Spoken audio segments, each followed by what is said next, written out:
veasykids எல்லாரும் எப்படி இருக்கீங்க? எல்லாரும் நலமாக இருக்கிறீங்களா? ஏன்னா இன்றைய சூழலுக்கு இப்படி ஒரு கேள்வி எல்லாருக்குமே தேவைப்படுது. அதனால தான் நான் கேட்குறேன். ஸோ எல்லாரும் எப்படி இருக்கீங்க? ஓகே, எல்லாருக்குமே ஒரு ஆசை இருக்கும். இந்த பணம் பொருள் இதெல்லாம் சேர்க்கறது போக எல்லாருக்குமே ஒரு ஆசை இருக்கும். ஃபிட்னஸ், நான் ரொம்ப ஹெல்த்தியாக இருக்கணும், நல்லா ஃபிட்டாக இருக்கணும் அப்படின்ற ஆசை எல்லாருக்குமே இருக்கும். ஸோ இன்னும் இப்போ இருக்கிற காலத்துக்கு இந்த ஃபிட்னஸ் அப்படின்ற இந்த அவேர்னஸ், இந்த இது வந்து ரொம்ப அவேர்டாக இருக்காங்க ஜனங்க எல்லாருமே. வந்து கொஞ்சம் நம்ம ஃபிட்டாக இருக்கணும், ஹெல்த்தியாக இருக்கணும், ஹெல்த் கான்ஷியஸாக இருக்கிறாங்க. அதுக்காக வந்து ஃபுட் மூலியமாகவோ yoga, exercise, gym, workouts அப்படின்னு அவங்கவுங்களுக்கு ஒரு தெரிஞ்ச வழியில் வந்து அதை நோக்கி ப்ராக்டிஸ் பண்ணிகிட்ருக்காங்க. பட் என்ன ஒரு விஷயம்னா, எல்லாருமே இந்த ஃபிட்னஸை மெயின்டைன் பண்ணணும் அப்படின்னு ஆசைப்பட்டாலும் எல்லாராலையும் அதை பண்ண முடியல. அதுக்கு மெயினாக 2 காரணம் தான். ஒன்று, அவங்களுக்கு வந்து வழி தெரியும், பட் அதை பண்ணுறதுக்கான டைம் இருக்காது. இன்னொன்று, அவங்களுக்கு வழியும் தெரியாது, டைமும் இருக்காது.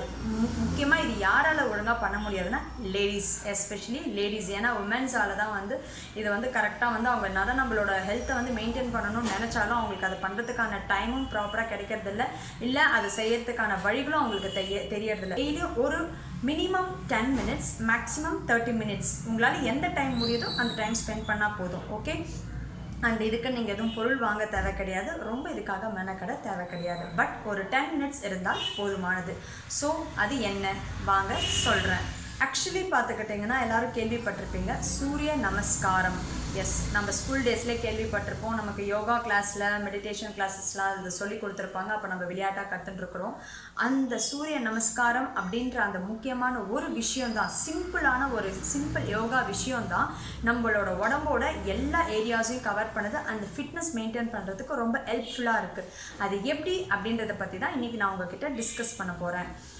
என்ன, சூரிய நமஸ்காரம் பண்ணால் போதுமா? நம்மள ரொம்ப ஹெல்த்தியாக இருப்போமா, ரொம்ப ஃபிட்டாக இருப்போமா, நம்ம உடம்பை வந்து ஃபிட்டாக வச்சுக்க முடியுமா, என்னோட தொப்பை குறைக்க முடியுமா, இந்த மாதிரி பல ப்ராப்ளம்ஸ் இருக்கும். ஓகே, இந்த எல்லா ப்ராப்ளம்ஸ் இதில் ஒன்று பண்ணாலே போதும், கண்ட்ரோல் பண்ண முடியும். சூரிய நமஸ்காரம் அப்படின்னா பார்த்துக்கிட்டிங்கன்னா ஒன்றும் இல்லை, ஒரு சிம்பிள் 12 steps, ஒரு 12 ஸ்டெப் இருக்குது இதில். ஓகே, அந்த 12 ஸ்டெப் அப்படின்றது வந்து ஒரு செட் ஆஃப் சூரிய நமஸ்காரம் அப்படின்னு சொல்லுவாங்க. அந்த 12 ஸ்டெப்ஸில் வந்து ஒரு ஸ்டெப்பில் வந்து லெக்ஸை மாற்றுவோம். வெறும் ரைட் லெக் யூஸ் பண்ணி பண்ணுற மாதிரியே வரும் அந்த 12 ஸ்டெப்பில். அதுக்கு அடுத்து 12 ஸ்டெப்பில் லெஃப்ட் லெக் யூஸ் பண்ணி பண்ணுற மாதிரி வரும். ஸோ 12 × 2 24 ஸ்டெப் வந்து ஒரு சைக்கிள் சூரிய நமஸ்காரம். ஓகே, ஸோ சூரிய நமஸ்காரம் அப்படின்றது வந்து ஒரு ஜோடி மாதிரி. ஓகே, 12 ஸ்டெப் பண்ணிங்கன்னா ஒரு சைக்கிள் கம்ப்ளீட் ஆகும். ஸோ நீங்கள் மினிமம் ஒரு சைக்கிளில் ஸ்டார்ட் பண்ணி உங்களால் முடிஞ்சால் மேக்ஸிமம் அது அப்படியே வந்து 2, 3, 4 அப்படின்ட்டு 12 சைக்கிள் வரையும் பண்ணலாம். ஓகே, சூரிய நமஸ்காரமில் எத்தனை ஸ்டெப் வந்துடுதுன்னு பார்த்தாச்சு. இந்த ஒவ்வொரு ஸ்டெப் எப்படி நம்ம உடம்போட பாடி பார்ட்டோட ரிலேட் ஆகுது அப்படின்றது தெரிஞ்சுக்கலாம். ஃபஸ்ட் வந்து சூரிய நமஸ்காரமில் ஃபஸ்ட் போஸ் வந்து ப்ரேயர் போஸ் அப்படின்னு சொல்லுவாங்க. ஓகேவா? ஸோ இதை வந்து நீங்கள் ரிலாக்ஸ்டாக அப்படி வச்சுட்டு இருக்கிறதுனால என்ன ஆகுனா, உங்களோட மைண்ட் அண்ட் பாடி வந்து ஃபஸ்ட்டு ஒரு ரிலாக்ஸ் ஸ்டேட்டில் இருக்கிறதுனால நீங்கள் ஒரு மாதிரி டென்ஷன் ஃப்ரீ ஆகுவீங்க. அடுத்து வந்து ரெய்ஸ்ட் ஆர்ம் போஸ். இது வந்து என்னென்னா, உங்களுக்கு வந்து நீங்கள் கையை பின்னாடி தூக்கி போடுறதுனால உங்களோட கை முதுகெலும்பெல்லாம் ஸ்ட்ரெச் ஆகுது. ஸோ ஆட்டோமேட்டிக்காக உங்கள் கை அண்ட் முதுகெலும்பு வந்து ஸ்ட்ரென்தன் ஆகுது. அண்ட் ஃபார்வர்ட் பண்ட், இதில் வந்து உங்களோட முதுகு தண்டு, தைஸ், கால், முட்டு இதெல்லாம் வந்து ஸ்ட்ரென்தன் ஆகுது. ஸோ இந்த ரிலேட்டட் ஏரியாவில் பிரச்சனை இருக்கிறவங்களுக்கு இதனால் பிரச்சனைகள் குறையும். அண்ட் ஃபிட்னஸும் மெயின்டைன் ஆகும். அதிகப்படியாக தைஸ் மசில்ஸ் இருக்கிறவங்களுக்குலாம் டோனிங் ஆகும். அண்ட் ஈக்குவஸ்ட்ரெயின் போஸ், இதுதான் வந்து மெயின் சூரிய நமஸ்காரம்ல அந்த லெக் சேஞ்சிங்னு சொல்கிறோம் இல்லையா? ஸோ இந்த போஸில் நீங்கள் ரைட் லெக் எடுத்திங்கன்னா அடுத்த செட்டில் வந்து லெஃப்ட் லெக் எடுக்கணும். ஸோ இது ரெண்டுத்தையும் முடிச்சிங்கன்னா ஒரு சைக்கிள் கம்ப்ளீட் ஆகுது. ஓகே, இந்த ஸ்டெப் பண்ணுறது மூலயமா உங்களோட கால், முதுகுத்தண்டு அண்டு நுரையீரல் இந்த ஏரியாலாம் வந்து ஸ்ட்ரென்தன் ஆகுது. ஸோ அந்த ஏரியா ரிலேட்டட் ப்ராப்ளம்ஸ் வந்து பேலன்ஸ் ஆகுது. Next 4 limb position. இதுதான் ரொம்ப முக்கியம், எல்லாருக்கும் பிடிக்கும். ஏன்னா யார் யாருக்கெல்லாம் தொப்பை இருக்கோ அவங்களுக்குலாம் இந்த ஸ்டெப்ஸ் பண்ணால் தொப்பை குறையுமே. அதனால் கண்டிப்பாக எல்லாருக்கும் இந்த ஸ்டெப்ஸ் ரொம்ப பிடிக்கும். எஸ், 4 limb ஸ்டெப் பண்ணிங்கன்னா கண்டிப்பாக வந்து உங்களோட தொப்பை யார் யாரெல்லாம் இருக்குன்னு ரொம்ப கவலைப்படுறீங்களோ அவங்களோட அப்டாமினல் மசில்ஸ் வந்து டோன் ஆகும். அந்த அன்வான்ட் ஃபேட் அண்ட் மசில்ஸ் எல்லாமே வந்து குறையும். ஓகே, ஸோ இதில் வந்து உங்களுக்கு இன்னொன்று வந்து அந்த பேக் ப்ராப்ளம்ஸும் வந்து சரியாகும். Next 8 limb position.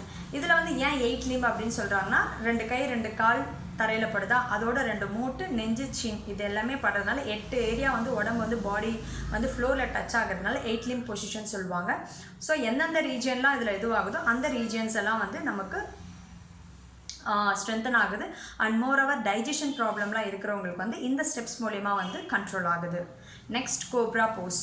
Cobra Bose வந்து ஃபுல் ஸ்பைன் வந்து பேக்வேர்டாக ஸ்ட்ரெச் பண்ணுறதுனால உங்களுக்கு ப்ராப்பர் பிளட் சர்க்குலேஷன் நடக்குது. நெக்ஸ்ட் டவுன்வர்ட் ஃபேஸிங் டாக், கீழே குனிஞ்சு தரையை தொடுறது. இதன் மூலிமா என்ன ஆகுது அப்படின்னா உங்களோட பாடிக்கு வந்து உங்களோட பிரெயினுக்கு வந்து உடம்புக்கு வந்து ஒரு சுத்திகரிக்கப்பட்ட ஆக்சிஜனேட்டட் பிளட் வந்து ரீச் ஆகுது. ஸோ உங்களோட ஸ்லீப்பிங் ப்ராப்ளம்ஸ் அண்ட் டென்ஷன்ஸ்லாம் இருக்கிறவங்களுக்கு இதன் மூலிமா வந்து கண்ட்ரோல் ஆகுது. நெக்ஸ்ட் வந்து ஈக்குவஸ்ட்ரைன் போஸ். ஸோ ஆல்ரெடி பண்ணோம் இல்லையா, அதே இதுதான் இது. அதுக்கடுத்து ஃபார்வர்ட் பெண்ட், அப்படியே அந்த ஸ்டெப்ஸ் வந்து அப்படியே ரிவர்ஸில் ரிப்பீட் ஆகி கடைசியில் அதே ப்ரேயர் போஸ்டில் முடியுது. இதுதான் 12 ஸ்டெப்ஸ் ஆஃப் சூரிய நமஸ்காரம். இதை வந்து எப்படி ஸ்டார்ட் பண்ணலான்னா முடிஞ்ச வரையும் காலையில் பண்ணுங்கள். ஓகே, ஏன்னா எம்டி ஸ்டொமக் பண்ணுறதுல ரொம்ப நல்லது. அண்டு காலையில் டைமில் பண்ணுங்கள், ரொம்ப ரொம்ப நல்லது. அண்ட் இந்த சைக்கிள் வந்து சொன்னேன் இல்லையா, 12 செட் அப்படின்றது 12 ஸ்டெப்ஸ் 12 ஸ்டெப் அப்படின்றது வந்து ஒரு செட்டு. ஸோ 2 செட்டு பண்ணணும். ரைட் அண்ட் லெஃப்ட்ன்றது வந்து 2 செட்டு. 2 செட்டுன்றது வந்து ஒரு சைக்கிள். நீங்கள் வந்து ஒரு சைக்கிள் சூரிய நமஸ்காரம் முடிச்சிங்கன்னா தான் உங்களோட right and left side body ரெண்டுமே வந்து அதில் வந்து கம்ப்ளீட் ஆகுது. ஓகே, ஸோ நீங்கள் ஸ்டார்ட் பண்ணுறவங்க உங்களால் முடிஞ்சால் ஸ்டார்டிங்கில் 3 சைக்கிள் பண்ணுங்கள். ஓகே, இல்லை ரொம்ப கஷ்டமாக இருக்குன்னா ஒரு சைக்கிள்லேருந்து ஸ்டார்ட் பண்ணுங்கள். ஓகே, சைக்கிளிங்கு, ஹில் கிளைம்பிங்கு, அப்புறமா வந்து பேஸ்கெட் பால், டென்னிஸு, ஃபுட்பால், இப்படி என்னென்னமோ விளையாடுறோம். ஓகே, அண்ட் ஜிம் போய் ஒர்க் அவுட் பண்ணுறோம், வெயிட் லிஃப்ட் பண்ணுறோம். எல்லாமே எதுக்காகனா கலோரிஸை பர்ன் பண்ணால் தான் அந்த ஃபிட்னஸ் வந்து மெயின்டைன் ஆகுன்றதுக்காக. அப்படி பார்க்குறச்ச இந்த சூரிய நமஸ்காரம் தான் இருக்கிறதுல ஹையஸ்ட் கலோரி பர்ன். நீங்கள் 30 மினிட்ஸ்க்கு இந்த சூரிய நமஸ்காரம் பண்ணிங்கன்னா உங்களுக்கு வந்து 414 அரௌண்ட், இது ஆவரேஜாக சொல்கிறோம், 414 கலோரிஸ் வந்து பர்ன் ஆகுது. அப்போ நீங்களே பார்த்துக்கோங்களேன் எந்த அளவுக்கு அப்படின்ட்டு. ஸோ யாரெல்லாம் இந்த சூரிய நமஸ்காரம் பண்ணக்கூடாது அப்படின்னா பெரிய ரெஸ்ட்ரிக்ஷன்ஸ்லாம் கிடையாது. எல்லாராலையும் யாராலும் பண்ண முடியுதோ தாராளமாக பண்ணலாம்.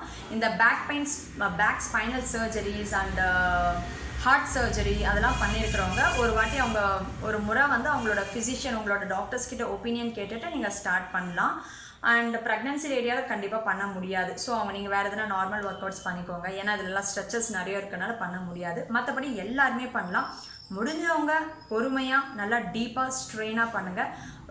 கொஞ்சம் பேசிக்கலாக வீக்காக இருக்கிறவங்க, இப்போ வயசானவங்களாம் அது திடீர்னு பண்ணுறாங்கன்னா எல்லாராலையும் இந்த ஸ்டெப்ஸ் எல்லாம் வந்து கம்ப்ளீட்டாக பண்ண முடியாது. அதுக்காக ரொம்ப மனக்கட தேவை. ஜஸ்ட் அந்த ஃபார்ம் ஆஃப் போஸ் அந்த மாதிரி முடிஞ்சவரையும் அந்த பொசிஷன் பண்ணுறதுக்கு ட்ரை பண்ணுங்கள். ஆரம்பத்தில் மைல்டாகவே பண்ணுங்கள். முடியாதவங்க போக போக உங்களுக்கு அந்த இம்ப்ரூவ்மெண்ட் தெரிய ஆரம்பிச்சது பிறகு நீங்கள் வந்து அதை வந்து நல்லா பண்ணுறதுக்கு ட்ரை பண்ணலாம். அண்ட் வந்து இது நீங்கள் மினிமம் 1 சைக்கிள் ஆரம்பித்து அது 3, 5 அப்படின்ட்டு அப்படியே டெவலப் பண்ணிட்டு போங்க. ஸோ யாரெல்லாம் வெயிட் குறைக்கணும்னு நினைக்கிறீங்களோ, ஃபிட் ஆகணும்னு நினைக்கிறீங்களோ, தொப்பையை குறைக்கணும்னு நினைக்கிறீங்களோ, நல்லா ஹெல்த்தியாக இருக்கணும்னு நினைக்கிறீங்களோ, தாராளமாக இந்த சிம்பிளான ஒரு விஷயத்தை ஃபாலோ பண்ணிங்கன்னா கண்டிப்பாக நீங்கள் 1 மந்தில் நீங்கள் நினச்ச விஷயத்தை வந்து அச்சீவ் பண்ணுறதுக்கான சேஞ்சஸை உங்களால் பார்க்க முடியும். ஜென்ரலாக உடம்பு பிரச்சனை பார்த்திங்கன்னா ஜென்ஸை விட லேடிஸ்க்கு தான் ஜாஸ்தி வருது. அதை செய்து உங்களுக்காக ஒரு 10 நிமிஷம் டெய்லியும் ஸ்பெண்ட் பண்ணுங்கள். நம்மளோட ஹெல்த் வந்து நாம் தான் பாதுகாப்பு பண்ண முடியும். ஓகே, ஸோ உங்களுக்கான டைம் ஸ்பெண்ட் பண்ணிங்கன்னா உங்களோட உடம்பு நீங்கள் சொல்கிறத கேட்கும். தயவுசெய்து பண்ணுறதுக்கு மட்டும் தவறிடாதீங்க. ஓகே, பாய், டேக் கேர்.